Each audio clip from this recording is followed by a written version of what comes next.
Ya han pasado 4 semanas del accidente ferroviario de Adamuz y aún no se ha reabierto la línea de alta velocidad en el punto siniestrado, lo que ha dejado incomunicada buena parte de Andalucía con el resto del país por tren desde entonces, y en el que la fecha para la vuelta a la normalidad no ha dejado de retrasarse. Un cúmulo de circunstancias que ha hecho imposible cumplir los plazos que se han ido imponiendo, han supuesto un quebradero de cabeza a las compañías ferroviarias y pasajeros y está empezando a levantar ampollas en esta comunidad, donde la polémica sobre la gestión tras el accidente sigue creciendo. La fecha más plausible hasta ahora era el pasado 12 de febrero, pero lo delicado de los trabajos en el punto del accidente se ha unido en las últimas semanas el periodo de lluvias extraordinarias visto en buena parte del país, afectando más notablemente a la mitad occidental andaluza, lo cual ha hecho más difícil si cabe las labores de recuperación del tramo afectado, no solo por la dificultad añadida del mal tiempo, sino por las complicaciones que se han ido sumando, por ejemplo, en el transporte hasta o desde el lugar a reabrir, donde incluso se han vivido varias jornadas de alertas naranjas o rojas, lo cual ha ralentizado mucho más de lo esperado las obras. Tras cancelarse el 12 de febrero, se habló del 14 o del 16. Sin embargo, ahora mismo la opción de que sea mañana, 17 de febrero, podría parecer la final, aunque el 18 podría ser la más probable tras recientes declaraciones del ministro de Transportes, Óscar Puente, en lo que debería ser la puesta a punto final y comprobaciones del tramo siniestrado. Un vaivén de fechas que ha puesto en pie de guerra a las 3 compañías que dan servicio en la línea y provocando un sinfín de problemas a los pasajeros que ya pensaban poder coger el tren para esta semana, además de un nuevo daño a la ya tocada imagen de fiabilidad del tren en España, donde se podría decir que entre este hecho y los problemas actuales en Rodalías, se tardará mucho en recuperar la imagen de este medio de transporte y donde parece que a cada paso desde Transportes se intenta dinamitar más si cabe esta reputación, tras lo visto con las limitaciones de velocidad a lo largo de la red, especialmente en la Madrid-Barcelona, y lo ocurrido la pasada semana, cuando se desconvocó la huelga, pero solo en parte al no haberse llegado a un acuerdo por varios sindicatos ferroviarios, aunque sí se anunciara al fin de la misma. Una serie de despropósitos que cuesta entender y menos aún defender y que parecen no acabar nunca.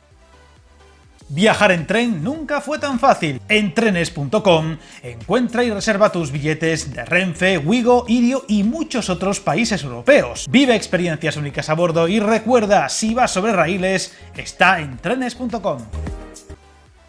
Por tanto, y con todo el riesgo posible, podemos decir que las previsiones más recientes apuntan a que el tráfico podría reanudarse mañana, 17 de febrero, desde primera hora, aunque hay que coger esta información con pinzas y puede cambiar a lo largo del día. De hecho, hay detalles que hacen pensar que aún no será así, como el que se haya prorrogado el plan alternativo de Renfe, con transbordos por carretera o vías convencionales, y un detalle extra que demuestra la poca fiabilidad de poner una fecha u otra todavía, y es que en la venta de billetes para trayectos específicos como la Madrid-Málaga, Renfe ya ha reactivado la comercialización de billetes pero a partir del 1 de marzo, lo cual no garantiza que la línea vaya a abrirse antes, pero tampoco lo contrario.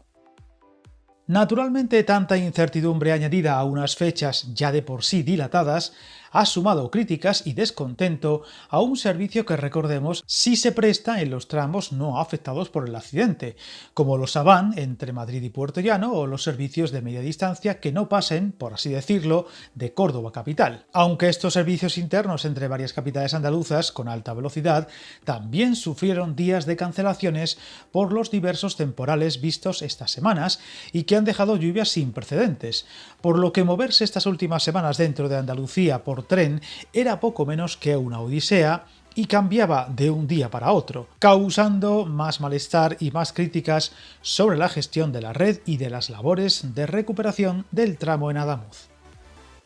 Otro detalle que ha dejado claro este accidente es la falta más que preocupante de alternativas a las líneas principales de alta velocidad, algo que ya se vio tras la Dana de Valencia o los incendios forestales del pasado verano. Y es que cuando se tiene que cerrar una línea principal, las alternativas son casi nulas, con una capacidad tan básica que no dan de sí para poder aliviar los flujos de viajeros. En este caso, ni la Madrid-Jaén ni el rodeo por Mérida suponían apenas rebaja de viajeros a las alternativas por carretera, y en el caso de haberse terminado la conexión entre Murcia y Almería, el rodeo habría sido tan grande que tampoco hubiera resultado atractivo para la mayoría de trayectos, por lo que esta crisis debería llevar consigo un plan a futuro de mejora de las conexiones ya existentes y, a ser posible, incluso la planificación de alguna nueva y reforzar la red con más alternativas que ayuden a paliar, al menos en parte, los días negros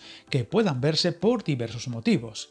Evidentemente, un accidente de la magnitud del visto en Adamuz no debería volver a darse, pero si algo ha demostrado este siniestro es una preocupante falta de capacidad de la red para aliviar los flujos de un tramo cerrado, por no decir, obviamente, otras muchas fallas que este siniestro y posteriores incidencias en la red han dejado al descubierto y que esperemos que al menos sirvan para corregirse y mejorar en el futuro, cosa que está por ver. Seguiremos atentos y esperemos que esta semana se cierre por fin uno de los capítulos más negros de nuestra historia ferroviaria reciente y se aprenda de los errores. Suscríbete al canal y recuerda que el camino más largo se inicia con un primer paso.